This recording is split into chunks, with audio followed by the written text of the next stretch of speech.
Hello and welcome to Smart Talk, the Henry George School of Social Sciences series of video interviews with some of today's leading economic thinkers. Today we're very pleased to have as our guest Dr. Robin Gaster, who is going to discuss his upcoming book titled Behemoth, Amazon Rising, a study of this corporate giant's history, ongoing development, and what it means not only for American business and the economy, but for the country's society and culture as well. Dr. Gaster is currently president of Incumetrics, a Washington, D.C. based consulting firm that specializes in the economics of innovation and growth. His clients have included U.S. government agencies like the U.S. Census Bureau and the National Institute of Standards and Technology, as well as European government agencies in Sweden and also Finland. He has also worked with private business advocacy groups like the Economic Power and Research Institute and also Education Development Associates, as well as private clients like Siemens and Deloitte. He is currently a research associate at the George Washington University.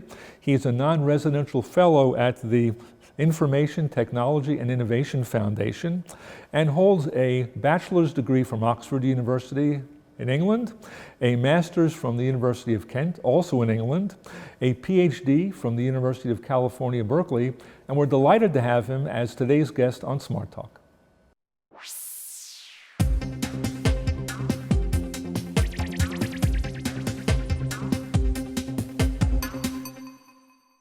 Well, good morning, Robin, and we're going to be talking about possibly the most newsworthy and economically important company in not only the United States, but the entire world, and that's Amazon.com.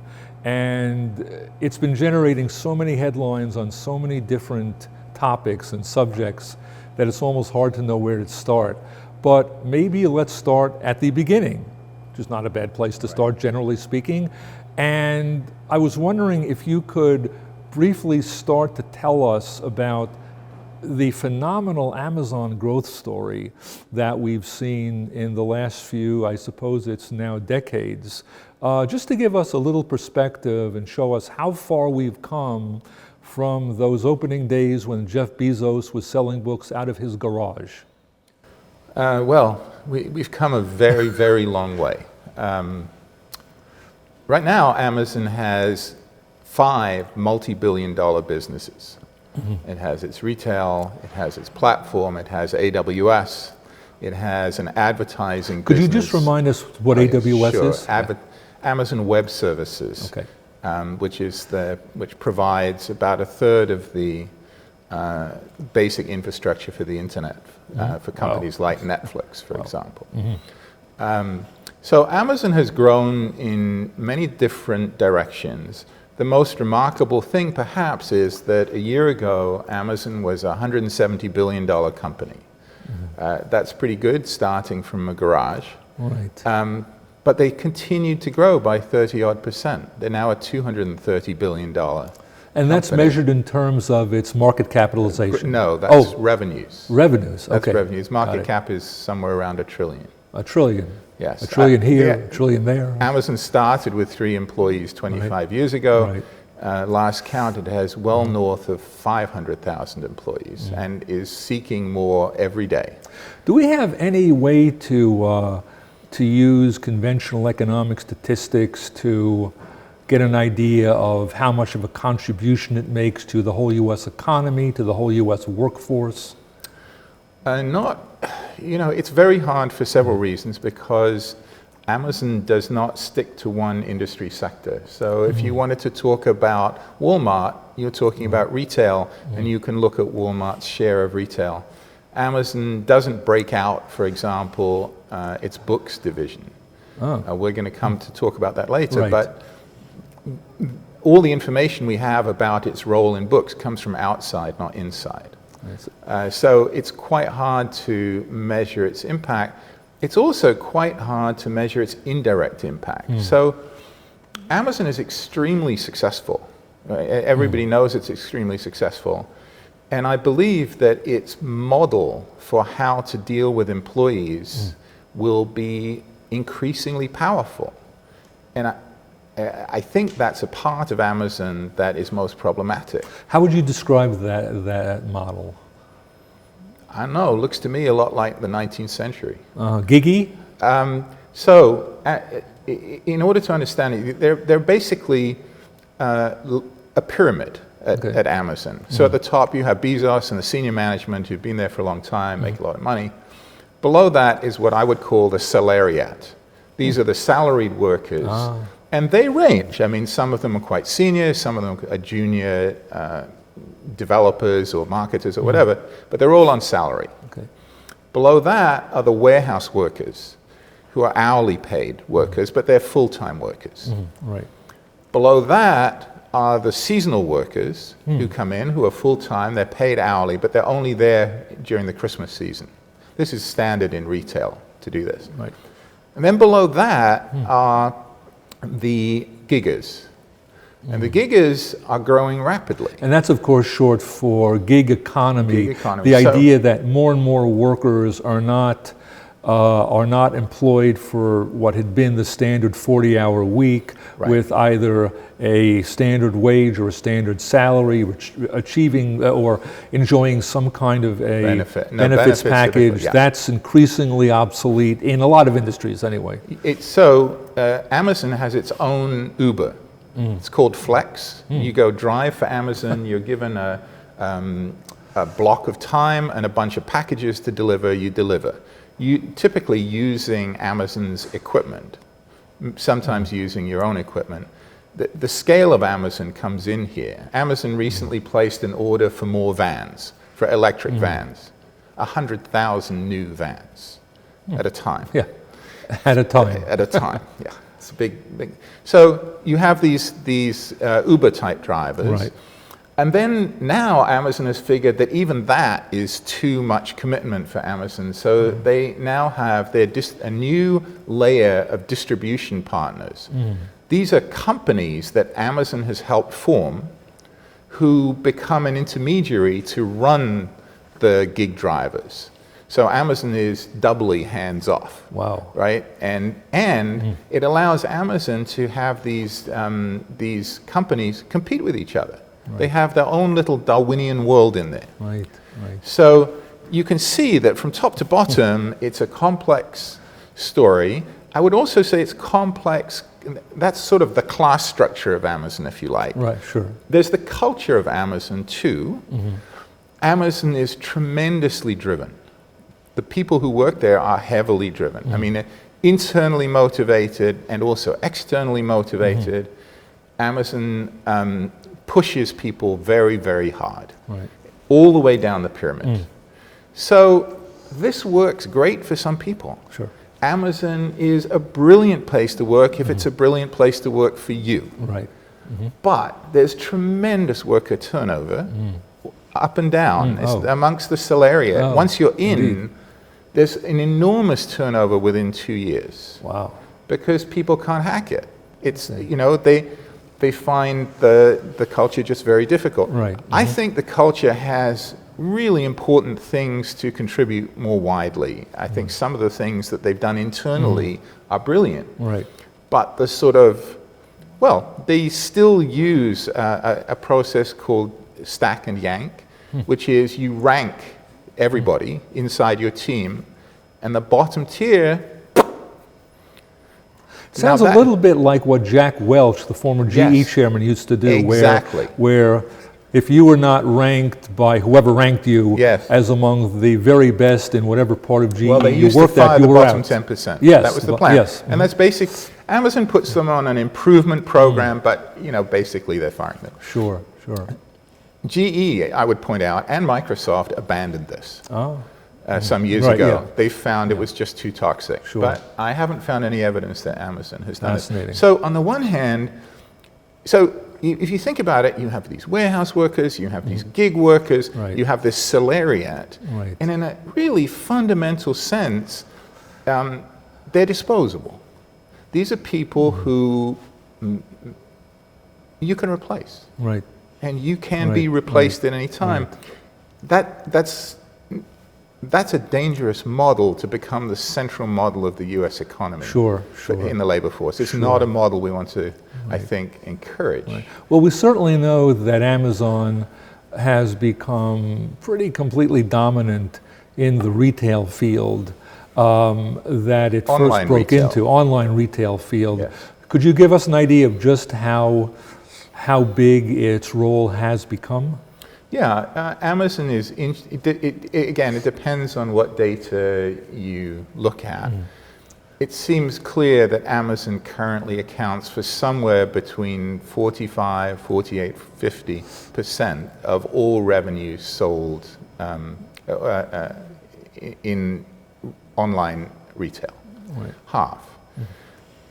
And Amazon, but we make a mistake if we think about Amazon as a retailer like Walmart. Right. The future of Amazon is to be much more like a giant bazaar than to be Walmart. Right. In about 2001, Amazon made a really central, strategic, and brilliant decision, which was to open its platform to anybody who wanted to sell there. Right. I mean, imagine that. You're like Walmart or you're like Macy's, and Macy's says, "Hey, Sears, come on in." Right. Right? We've got space for you. Sure, You can sell here. That's right. We'll put your prices right up against ours. We'll show you that we can beat you anyway. Right. But if not, fine. Yep. Well, now 60% of the retail revenues flowing through Amazon are not Amazon products. Right. There are other people selling through 60%. Amazon's platform. This is great for Amazon. Wow. Now your research has also highlighted the fact that Amazon has gone beyond even this platform/bazaar feature and has gone into a related field, but a field that no other retailers have ever gotten into, distribution. And how has that revolutionized Amazon's role and scale? And how is it affecting Amazon's future? Well, it's not just affecting Amazon, it's going to affect the post office. Right. I'll The come U.S. to that government. in a second. Yes. Right. So, again, around 2001, Amazon made a huge bet. They were basically crashing their own systems trying to deliver products around Christmas. Oh, really? And it was a catastrophe. I mean, it was all hands on deck, and there was missed in 1999 in particular. They missed a lot of packages. They didn't deliver. Really? And they made a strategic decision that instead of doing what every other online retailer would do and use UPS or the post office or somebody who they had been using, they would build their own network, their own distribution system. Right. And so now, many billions of dollars later, remember all that period where Amazon was not making any money? Right. They were building warehouses with it. Right. They built 159 warehouses. There are another 50 prime drop-off locations. I would imagine that if you're in the United States, you're probably living within 20 miles of an Amazon warehouse. I don't have the exact numbers, but what does this do? So they built the warehouses, they built the software, they figured out, using the data from their huge sales base, what needed to be where, right? So it used to be that they would get an order, they would call up Ingram or Baker and Taylor in the book business, and Baker and Taylor would send them a book, and then they would send it on. Today, they tell Baker and Taylor, we need 10 copies of Piketty's Capital, and we need it in our Bakersfield warehouse. Send it there, before it's been bought by anybody. Wow. What this means is that you, ordering from Bakersfield, Piketty, you can get it tomorrow. Right. So two things happen. One, they have a speed advantage, right? Amazon has relentlessly ratcheted down the amount of time that it takes to get you your product. This year, they went to 1 day, right? So if you're a Prime member, most products you can get in a day. So wait, I want to get the second. I wanted to get the second thing too. Sure. They're cheaper than the post office. Their own distribution system is now cheaper, and now they've started. So let's come back to the post office for a second. Okay.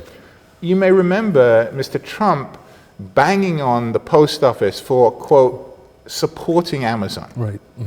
He has it exactly wrong. Okay. So 1 year ago, the post office delivered half of Amazon's packages. Now it delivers less than 25%. My goodness. In 1 year, hundreds of millions of packages have been diverted out of the USPS system. Right. That has two big effects.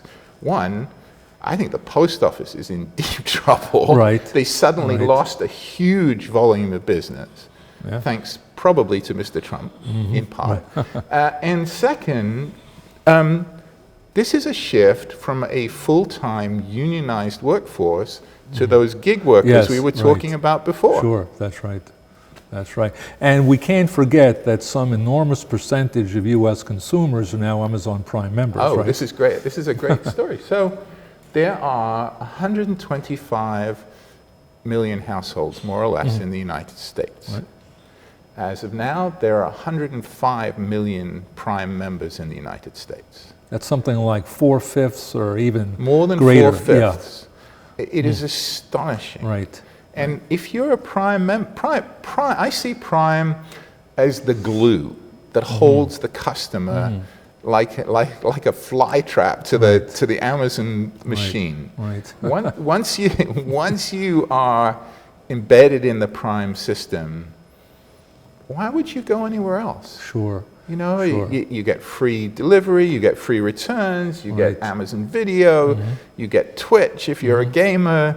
I mean, you know, pretty soon they'll come and shine your shoes. What does this portend for the private transportation companies, the Federal Expresses, the UPSs? It sounds like they would be in even more trouble than the U.S. Post Office. Well, FedEx is already pretty much out. I think they never had a huge volume. They were there mainly to exert leverage on UPS.